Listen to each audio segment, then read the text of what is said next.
Assalamualaikum warahmatullahi wabarakatuh. Perkenalkan, saya Citra Khairiyatul Barokah dengan NIM 240402156. Saya dari kelas 5A2 dalam mata kuliah praktikum dalam mata kuliah pemrograman framework. Nah, di sini saya akan menjelaskan untuk tabel masternya itu bagian pelanggan, dan nanti penjualan atau pembelian itu saya akan menjelaskan bagian pembelian. Nah, di sini itu saya telah membuat program bengkel yang dimana saya beri nama My Bengkel. Nah, pertama-tama saya akan bagian pelanggan dulu. Kenapa saat saya tekan halaman pelanggan ini akan muncul tabel pelanggan? Itu yang pertama dijalankan adalah bagian rootnya. Nah, ini root. Ini root pelanggannya. Saya menggunakan grup. Nah, kalau grup ini saya tinggal kasih nama di sini pelanggan. Jadi saya tidak perlu menuliskan di sini pelanggan create, pelanggan store gitu. Jadi saya langsung aja /create gitu. Nah, jadi untuk yang tadi itu yang kenapa tampil itu karena di bagian ini root post yang bagian saya blok inilah. Nah, root ini berfungsi sebagai pintu masuk ke halaman data pelanggan, yang dimana saat kita itu membuka menu data pelanggan, sistem akan masuk lewat root ini, lalu Laravel diarahkan ke controller bagian pelanggan controller, dan kemudian ke function index.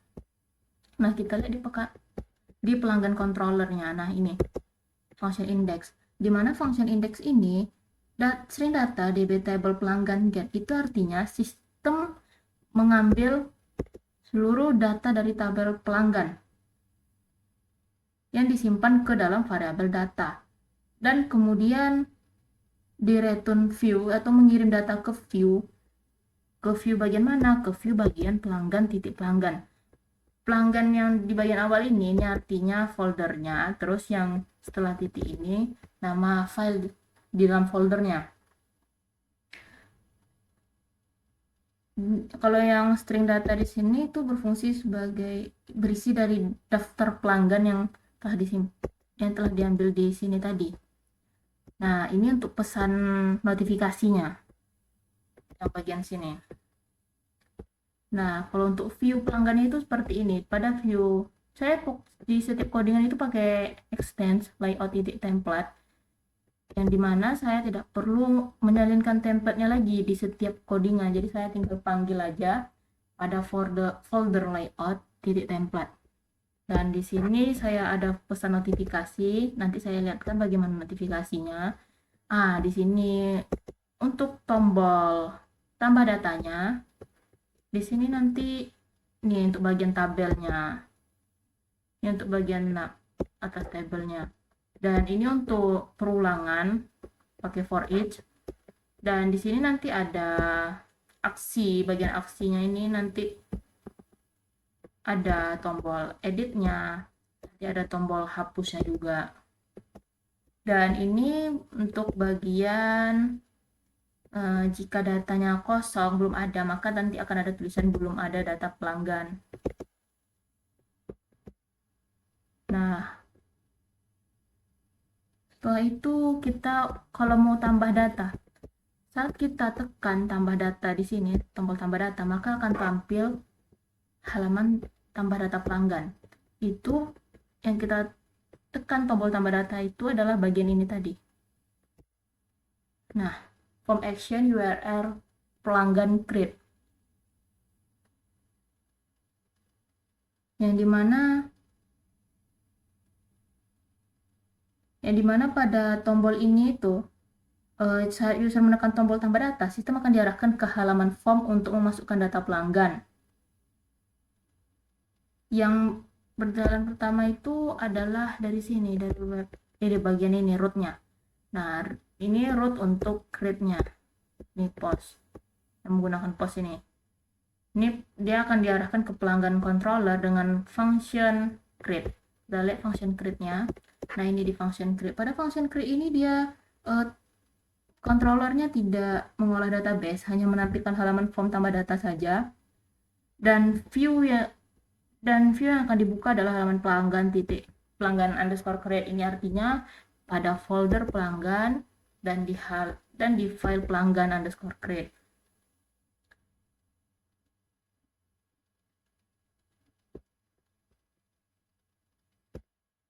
Nah, kita lihat dulu untuk bagian codingan. Nah, ini codingan create-nya. Codingan create-nya itu nanti ada URL pelanggan store, ada formation URL pelanggan store. Terus ini untuk bagian editnya di sini ada pakai name kode, ada name nama, dan di sini ada error itu untuk validasi, maksudnya bagian sini. Ini untuk ini kalau bagian ini itu agar ada nih tulisan seperti dimasukkan kode pelanggan. Setelah itu saya akan coba tambahin datanya dulu. Jadi saya cobain misalnya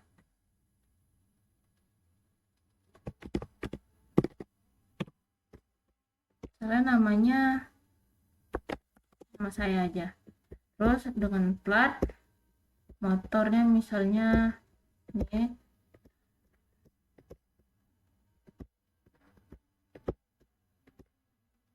Terus saya tekan simpan. Sebelum saya tekan simpan data, nah saya tekan dulu simpan data. Nah, akan ada notifikasi data berhasil disimpan. Nah, ini bagian 5. Data berhasil disimpan di sini itu mengapa ada notifikasinya? Karena kita lihat bagian store-nya. Nah, di bagian function store, di sini ada pesan, yang mana pesannya itu data berhasil disimpan. Dari mana ini tidak? Kenapa muncul di halaman indeksnya? Karena di bagian sini, nih saya ada masukkan ini, yang mana jika pesannya itu dia berhasil nanti, maka akan ada button sukses gitu dengan apa pesannya, dan ini danger kalau dia salah.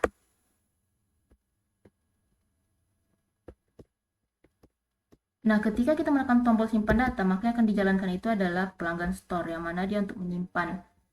Yang akan dia rootnya itu berawal dari sini, dari store, dia akan pergi ke pelanggan controller bagian store. Nah, ini dia yang bagian store tadi. Nah, dimana pada bagian store ini adalah bagian untuk validasi data, yang dimana kodenya itu harus string misalnya maksimal 50, seperti itu. Nah, setelah itu bagian if db table pelanggan where kode request kode. Nah, ini itu bagian untuk mencegah kode pelanggan yang sama, yang mana untuk menjaga data tetap unik dan rapi. Nah, setelah itu ini akan ada bagian insert data. Pada bagian insert data ini, bagian db table pelanggan insert, di sini dia akan memasukkan data. Ini bagian kode-kode nama ini tuh bagian sebelah kiri ini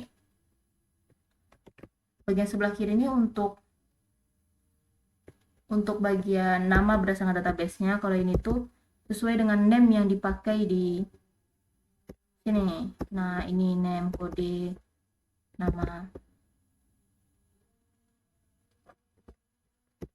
Nah, setelah itu string data db table pelanggan get. Ini artinya dia akan pada bagian ini dia artinya akan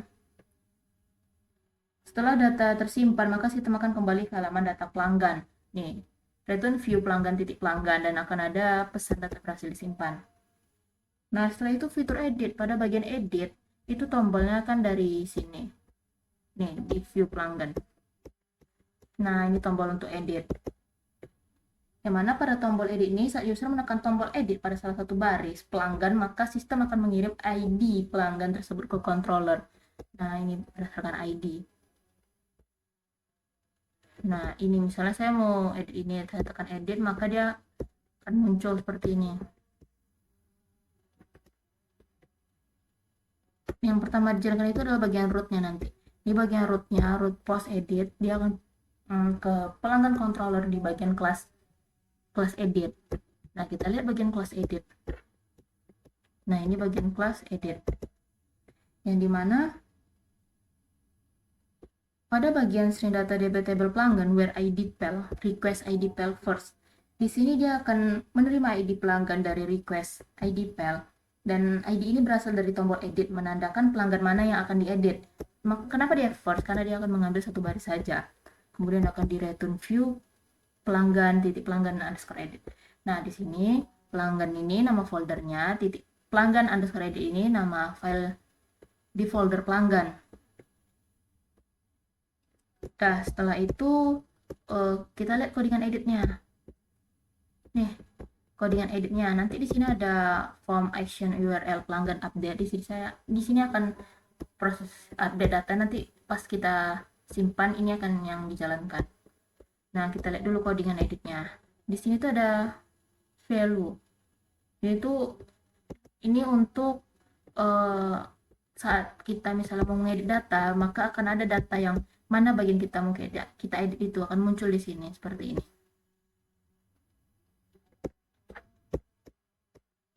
Setelah itu kita coba simpan datanya ya. Misalnya saya mengubah nama motornya menjadi gitu. Terus ininya. Nah, misalnya update data. Nah, data berhasil diperbarui, muncul notifikasi seperti saat saya tambahkan tadi. Itu yang pertama dijalankan adalah ke bagian webnya ini. Nah, ini ada root post update. Dia akan ke pelanggan controller bagian kelas update. Nah, kita lihat bagian update-nya. Nah, ini bagian update-nya. Untuk di bagian update-nya ini, dia akan ada DB table pelanggan where ID pel request ID pel update. Nah, di sini itu sistem akan memperbarui data pelanggan di database berdasarkan ID yang dikirim dari form edit. Nah, dia akan dia request berdasarkan ID, terus dia akan ada perintah update gini. Nah, ini yang akan diupdate tuh. Yang akan diupdate tuh ini bagian ini. Setelah itu, di sini string data DB table pelanggan get. Di sini dia akan mengambil ulang seluruh data pelanggan yang kemudian akan di return view ke view pelanggan titik pelanggan, yang mana di return ke view yang berada di dalam folder pelanggan dengan nama file pelanggan. Dan nanti akan ada pesan. Nah, inilah pesannya tadi data berhasil diperbarui. Setelah itu untuk alur hapus. Untuk bagian hapusnya itu yang pertama, tombol hapusnya berada di aksi tadi, pada bagian view pelanggan atau indeks pelanggan lah. Nah, di sini. Pada bagian ini, form action pelanggan delete dengan post method. Saat tombol diklik, data akan dikirim ke root pelanggan delete dengan pakai metodenya tuh post agar lebih aman daripada get. Dan di sini ada konfirmasi yakin ingin hapus data ini. Ini saya contohkan. Nah, ini seperti ini, misalnya mau hapus. Nah, yakin ingin menghapus data ini, maka dia akan muncul seperti itu. Nah, ini dia berdasarkan ID pel. Nah, kita lihat rootnya. Nah, inilah yang pertama. Dia bagian delete. Nanti dia akan pergi ke pelanggan controller bagian delete. Nah, ini bagian delete-nya. Ini bagian delete. Nah, pada bagian delete-nya ini, dia akan mengambil request ID pel. Dia akan ini tuh ID yang dikirim dari form hidden tadi, yang menentukan mana data yang akan dihapus berdasarkan ID. Dan ini perintah untuk delete-nya. String data DB table pelanggan get. Di sini dia akan ambil ulang data terbaru supaya tampilan langsung update. Data yang sudah dihapus tidak akan muncul lagi. Kemudian di return view ke pelanggan titik pelanggan, dia akan kembali ke halaman pelanggan, ke view pelanggannya. Ini tuh foldernya dan ini nama filenya pelanggan.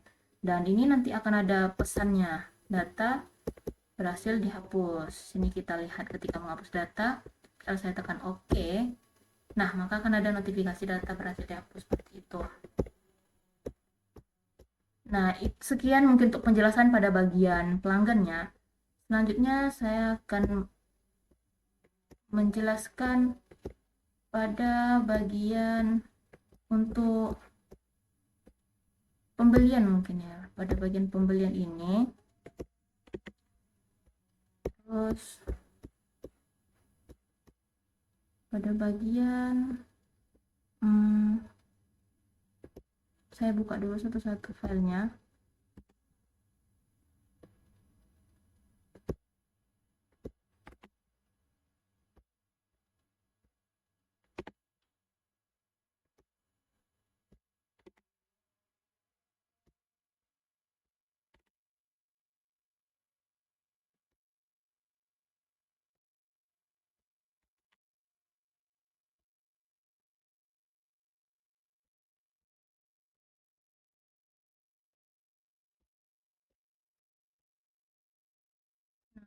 Ini untuk view. Nah, kita lihat untuk tampilannya seperti ini. Ini bagian pembelian, ada nomor bukti, tanggal pemasok, keterangan total. Nah, di sini ketika ditekan pembelian maka akan tampil seperti ini, sama seperti tadi. Itu dia akan ke web, ke root maksudnya. Nah, di sini saya menggunakan grup juga. Ini ada bagian pembelian. Nah, akan dijalankan root POS pembelian controller, dia akan ke indeks. Nah, di bagian indeksnya ini, sebentar, ini bagian indeksnya. Nah, pada bagian indeksnya ini string data DB table pembelian. Sistem itu akan mengambil seluruh data dari tabel pembelian yang akan dijoinkan dengan tabel pemasok. Kenapa dijoinkan dengan tabel pemasok? Karena di sini akan ada pilih nama pemasok. Nih, pemasok titik ID dia diambil berdasarkan ID. Di sini tuh ini tuh berdasarkan nama di database-nya. Kalau nama tabelnya pemasok dan ID-nya tuh saya kasih nama ID. Setelah itu di tabel pembelian saya akan mengambil ID PEM, artinya ID pemasok. Yang kemudian dia akan disimpan ke dalam variabel data. Data dari bagian ini tadi itu akan disimpan ke dalam variabel data. Kemudian direturn ke view pembelian titik pembelian, yang dimana artinya ini folder pembelian dan di bagian pembelian, file pembelian. Setelah itu dilihat pada codingannya. Pada bagian codingannya itu sama seperti tadi. Di bagian codingannya itu akan ada pesan notifikasi juga. Terus di sini ada untuk tambah datanya nanti. Nah, ini ada filternya. Filter itu untuk kita memilih tanggalnya. Dari tanggal sekian sampai sekian misalnya mau munculkan datanya. Dan ini untuk bagian atas tabelnya. Dan ini ada untuk perulangan. Saya menggunakan for each. Dan di sini nanti ada bagian aksi. Nanti di aksinya itu akan ada tombol detail, tombol edit, dan di sini ada tombol delete.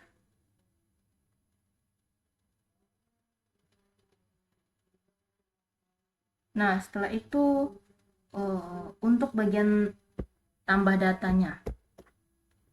Nih saat saya mau mengklik bagian tambah data, dia akan muncul form seperti ini dengan nota yang otomatis, tanggalnya. Nah, kenapa ini bisa muncul? Yang pertama itu pasti pada bagian rootnya. Di rootnya ini dia akan menjalankan bagian create, post create pembelian controller dengan fungsinya create. Kita lihat di pembelian controller dengan function create. Pada function create ini,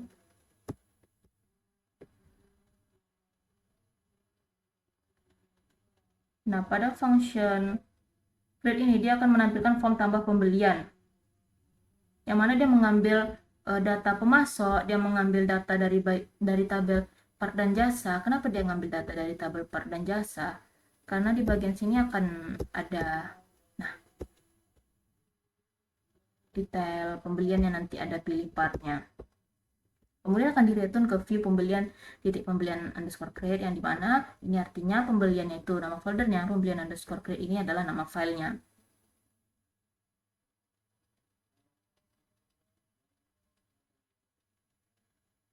Nah, setelah itu untuk bentuk codingannya. Nah, pembelian create. Kenapa tadi bisa muncul nota otomatis tersebut? Nota otomatis tersebut muncul dari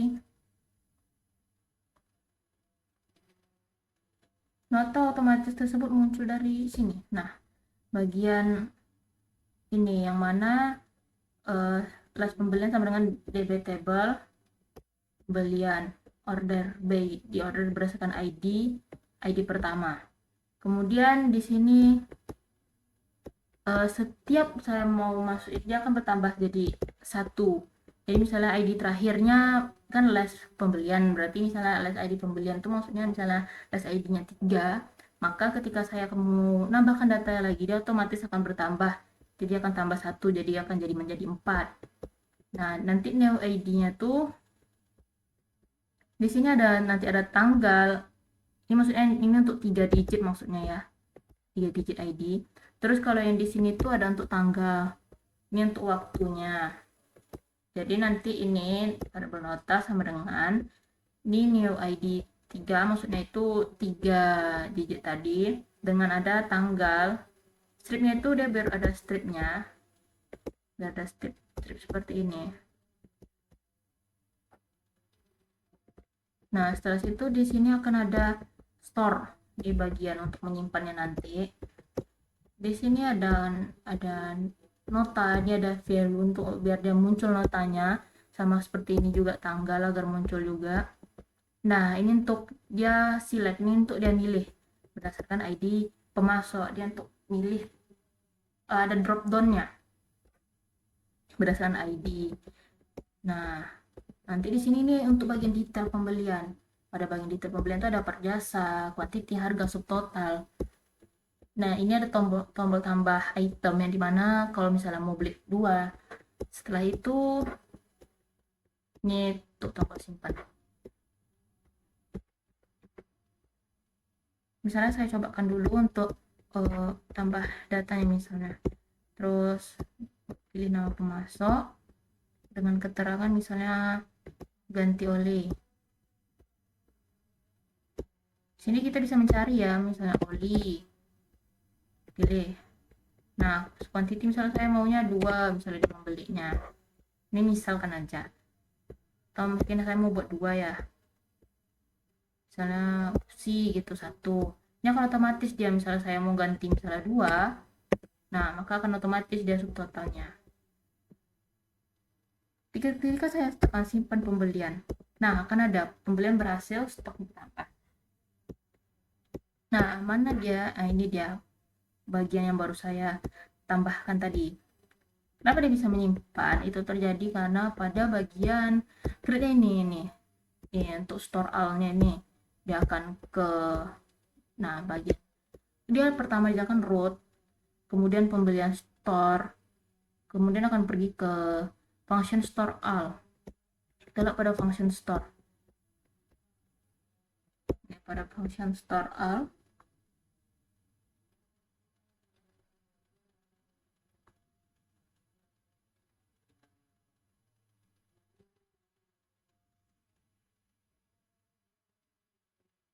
nah, pada bagian store all ini dia untuk menyimpan data pembelian, yang mana pada bagian ini itu untuk menyimpan data utama pembelian. Artinya sistem akan menyimpan data transaksi utama. Data ini di bagian headernya nanti. Nah, dia akan menyimpan nota, tanggal, ID PM, keterangan total. Kemudian di sini akan ada pembelian underscore ID, db get insert ID. Yang mana ini untuk menghubungkan detail pembelian. ID ini dipakai di tabel detail pembelian. Kemudian dia akan menyimpan detail pembelian dan di looping. Sistem akan memproses item satu persatu. Sistem setiap item akan disimpan ke detail pembelian. Nah, untuk detail pembelian itu ada bagian ini aja. Terus pada bagian pada bagian ini untuk join datanya, yang dimana untuk bagian ini pada tabel pembelian ini ada join dengan detail pembelian dan join dengan pemasok juga. Di sini saya ada aliaskan pemasok itu sebagai nama pemasok itu sebagai pemasok. Nah, dia akan direturn ke pembelian, titik pembelian. Dia akan direturn ke setelah dia akan ditambahkan data, maka dia akan kembali ke halaman pembelian tadi. Dan akan ada notifikasi pembelian berhasil, stok bertambah. Setelah itu pada bagian edit lagi. Pada bagian edit itu tombolnya berada di bagian sini. Bagian edit. Nih. Bagian edit. Pada bagian edit ini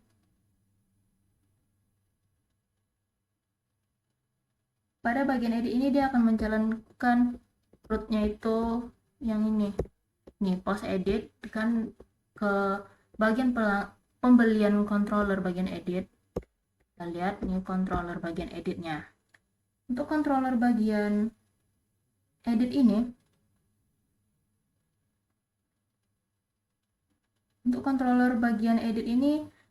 dia akan menampilkan form edit pembelian. Dia berdasarkan ID, dia akan menampilkannya itu ini, kita akan milih misalnya ini yang mau diedit. Maka itu tuh artinya dia mengambil satu ID saja. Ini pembelian, DB table pembelian where ID first. Nah, sama seperti detailnya juga, dia akan mengambil detailnya juga. Dan ini untuk join dengan ini untuk mengambil data pemasoknya sama mengambil data partnya. Dan dia akan di-return view ke pembelian edit. Ke folder pembelian, bagian pembelian _edit. Nah, setelah itu kenapa datanya bisa diupdate? Data bisa diupdate itu pada bagian ini dia akan merequest ID-nya, terus detail lama DB table detail pembelian. Nah, di sini dia akan mengembalikan stok lama. Nah, setelah itu update tabel pembelian. Di sini dia akan mengupdate-nya. Tabel pembelian berdasarkan ID dan ada perintah update. Dia akan mengupdate nota, tanggal, ID itu maksudnya pemasok, keterangan total. Dan sini akan menghapus detail yang lama. Detail pembelian where pembelian ID. Dia menghapus berdasarkan ID. Nah, dia akan kemudian di sini itu ada insert detail baru. Ini untuk memasukkan detail baru dan stok yang pada bagian 4 akan bertambah. Nah, setelah itu ini untuk ke view-nya. Yang mana dia join itu dengan pemasok dan pembelian. Nah, di sini dia di-return dikembalikan ke halaman view bagian pembelian dan akan ada notifikasi data berhasil diperbarui. Notifikasinya itu misalnya saya mau edit nih pemasoknya jadi nih, terus terangannya misalnya terus saya mau ubah jadi misalnya 4, saya update pembelian. Nah, data pembelian berhasil diperbarui. Mana yang saya perbarui tadi?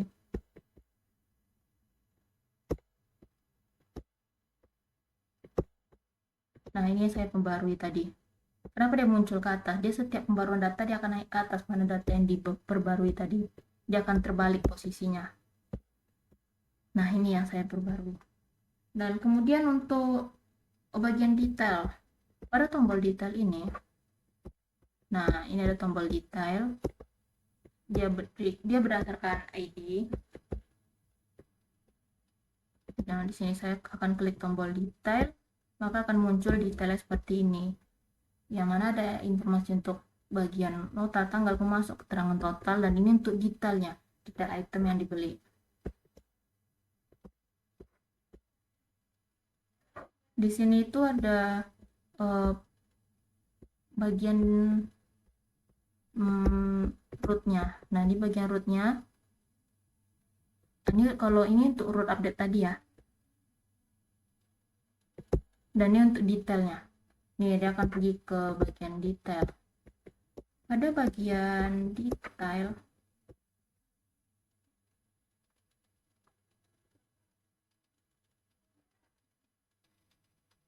nah pada bagian detail ini dia akan mengambil ID dari pembelian. Nah, pada tabel pembelian itu dia akan join dengan pemasok. Dia mengambil ID. Dia first karena dia mengambil satu baris saja. Begitu juga bagian detail. Nah, dia akan mengambil detail pembelian. Yang kemudian akan direturn ke view pembelian underscore edit. Ini artinya saya ngasih nama filenya pembelian underscore edit. Ini dia codingan view-nya. Edit maksudnya detail. Pembelian detailnya. Nah, ini untuk bagian detailnya. Yang dimana nanti itu akan ada form cetaknya juga, form action cetak.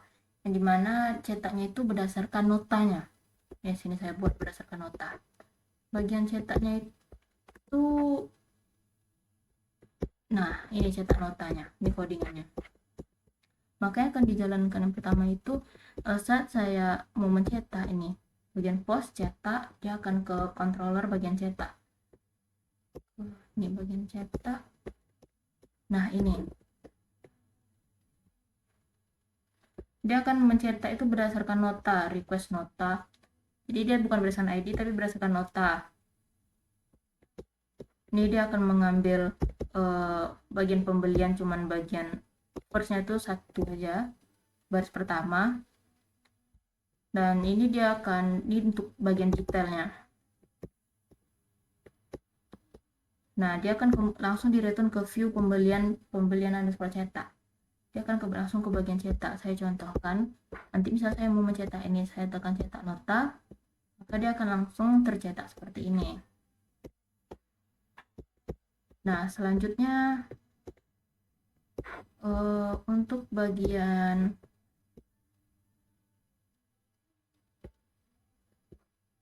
saya tadi sudah mencontohkan untuk bagian edit sama detailnya. Sekarang saya mencontohkan untuk hapusnya. Nah, untuk bagian hapus itu tombol hapus itu pasti ada di bagian indeksnya. Nah, di bagian indeks ini tombol hapusnya. Yang dimana tombol hapusnya ini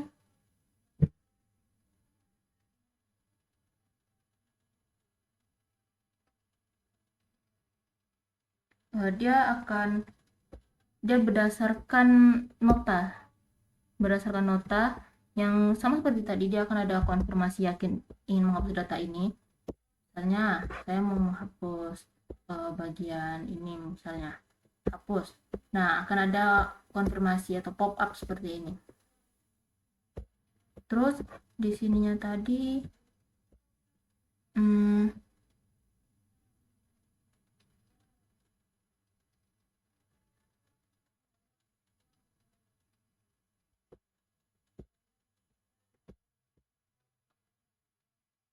mana ya bagian rootnya, dia akan menjalankan ini nih, root yang bagian delete-nya ini dengan nama function destroy di bagian pembelian controller. Nah, ini dia untuk bagian hapusnya.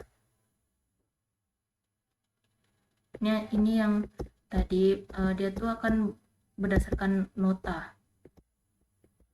Dia akan ambil pembelian berdasarkan nota. Terus di sini dia akan menghapus dari detailnya. Terus dia ini hapus pembeliannya. Terus di sini dia mengambil ulang data dari pembelian. Mengambil semua ya, ini untuk semuanya. Terus di bukan semua, maksudnya mengambil ulang data pembelian. Kemudian dia akan direturn ke view titik pembelian.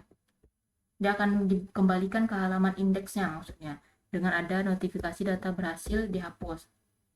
Contohnya itu seperti ini. Misalnya saya oke kan. Nah, akan ada notifikasi data pembelian berhasil dihapus. Setelah itu saya juga akan menjelaskan bagian untuk ininya, rekapnya. Saya akan menjelaskan bagian rekapnya juga. Di bagian rekap ini dia akan mencakup untuk semuanya sampai ke total berapa pembeliannya untuk pembelian jas barangnya. Nah, seperti ini dia akan ada nota, tanggal, pemasok, keterangan total. Itu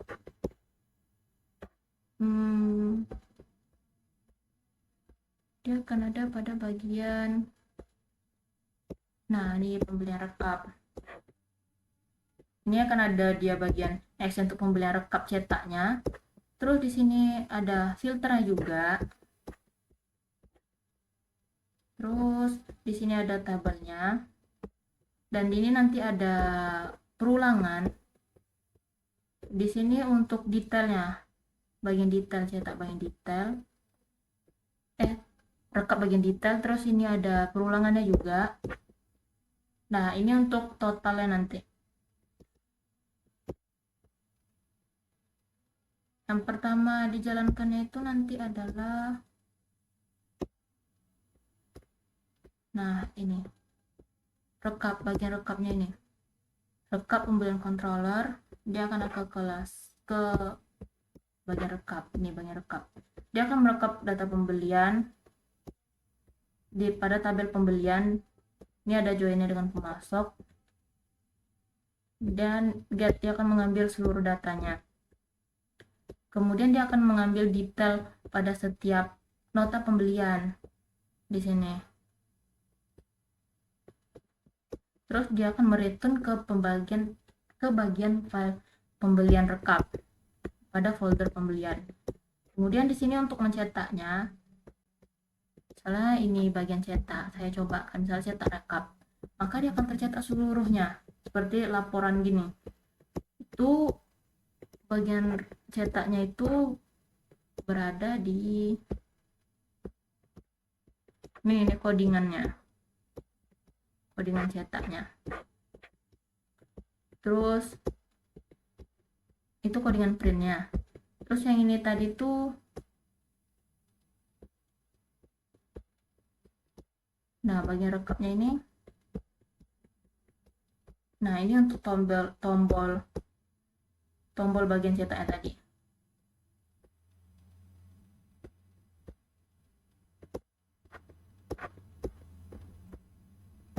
Ini controllernya. Yang pertama dijalankannya itu untuk cetaknya itu nih, rekap, cetak.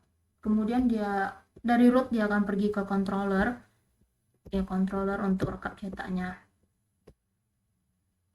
Ini maksudnya mulai dari, terus terakhir dicetak ya. Data pembeliannya itu dia akan mengambil data pembelian dari tabel pembelian. Ini tuh artinya dia mulai dari start terus end-nya. Terus di sini akan dia pilih semuanya, terus dia di order ini berdasarkan tanggal. Terus ini untuk mengambil semua datanya, ambil detail setiap nota. Nah, ini untuk mengambil setiap notanya. Nah, ini untuk grand totalnya, untuk menghitung totalnya, untuk menjumlahkan keseluruhan dari pembelian. Kemudian akan direturn ke view pembelian rekap print. Nah, itu makanya dia bisa ngeprint seperti ini tadi.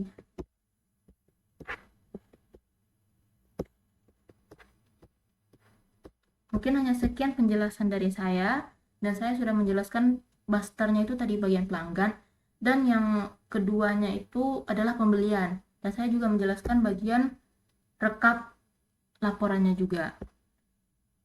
Mungkin sekian dari saya, lebih dan kurangnya saya mohon maaf.